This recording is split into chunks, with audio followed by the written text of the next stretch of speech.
1 class basmati அரிசி எடுத்து ஒரு 15 நிமிஷமாக ஊற வச்சு எடுத்து வச்சுருக்கேங்க. இப்போ இதுக்கு நம்ம ஒரு மசாலா அரைச்சி எடுத்துக்கிறலாம்.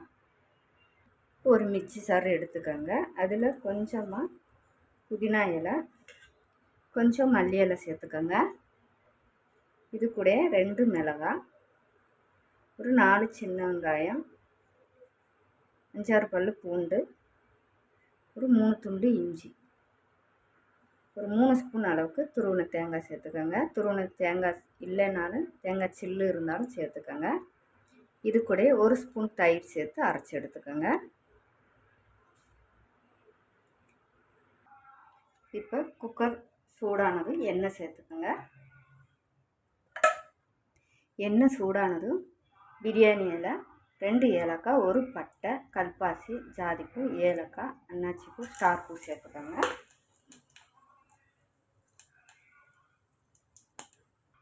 இது கூட வெங்காயம் சேர்த்துக்கோங்க.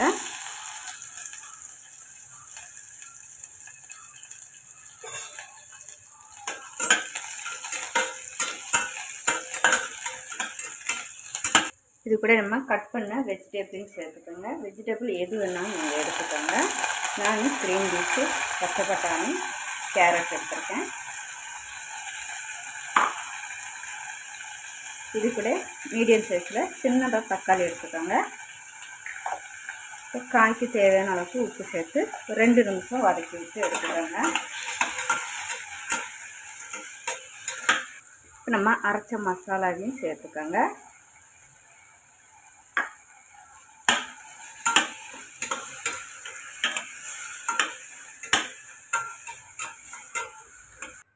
இப்போ நம்ம ரைஸையும் சேர்த்துக்கோங்க. தண்ணியை வடிச்சிட்டு அரிசி மட்டும் சேர்த்துக்கோங்க.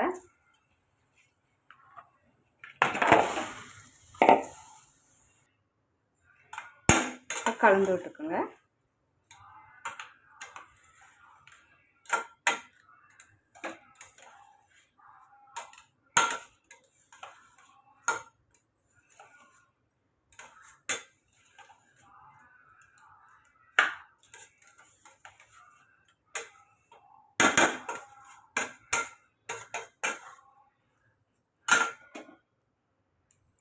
இப்போ கலந்து விட்டுட்டு இப்போ நம்ம ரைஸ் எடுத்த கிளாஸுக்கே தண்ணி சேர்த்துக்கோங்க. நம்ம 1 கிளாஸ் அரிசி எடுத்த அளவுக்கே பாஸ்மதி அரிசினால 1க்கு 1.5 சேர்த்துக்கோங்க. 1.5. இப்போ சாதத்துக்கு தேவையான அளவுக்கு உப்பு சேர்த்துக்கோங்க. காய் வேகும்போது நம்ம உப்பு போட்டிருக்கோம், அப்போ பார்த்துட்டு சேர்த்துக்கோங்க.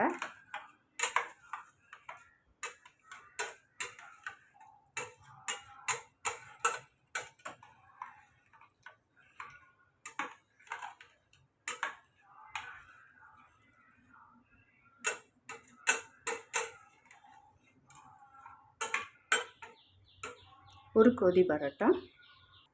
ரைஸு கொதிக்க தொடங்கிடுச்சுங்க. கொஞ்சம் மல்லி இலை தூவிட்டு கலந்து விட்டுட்டு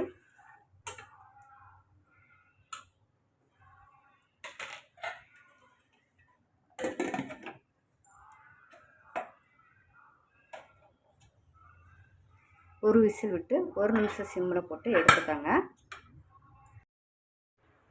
இப்போ நம்ம ப்ரெஷர்லாம் போயிடுச்சுங்க. சாதத்தை பார்த்துக்கலாம். அருமையான வெஜிடபிள்ஸ் சாதம் பார்த்துக்கோங்க. எப்பயும் ஒரே மாதிரி நம்ம வெஜிடபிள்ஸ் சாதம் செய்யாமல் இந்த மாதிரி நீங்கள் லஞ்ச் பாக்ஸுக்கு இல்லை மத்தியானம் சாப்பாட்டுக்கு இந்த மாதிரி செஞ்சு கொடுங்க. அருமையாக இருக்குங்க. சாதம் உதிரியாக இருக்கும், நமக்கு குலையவே குலையாதுங்க. பார்த்தாலே உங்களுக்கு தெரியும்.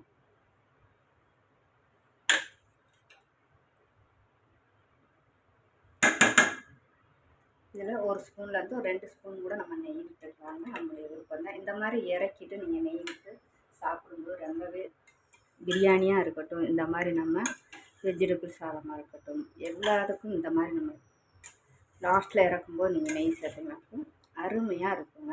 சாதம் ரொம்ப ஃப்ளேவராக இருக்கும். நம்ம சாப்பிடும்போது அந்த நெய்யின் வாசனையோடு சாப்பிடும்போது அருமையாக இருக்குங்க. இந்த மாதிரி லஞ்ச் பாக்ஸுக்கு கட்டி கொடுத்து விடுங்க. பாத்திரம் காலியாக தாங்க கொண்டு வருவாங்க. அருமையாக இருக்குங்க இந்த சாதம். இதுபோல் ரெசிபி வேணும்னா கமெண்டில் கேளுங்க. நிறைய வீடியோ போட்டிருக்கேன், பாருங்கள். யூஸ்ஃபுல்லாக இருந்தால் லைக் பண்ணுங்கள், கமெண்ட் பண்ணுங்கள். தேவிஸ் கிச்சனை சப்ஸ்கிரைப் பண்ணுங்கள். தேங்க்யூ.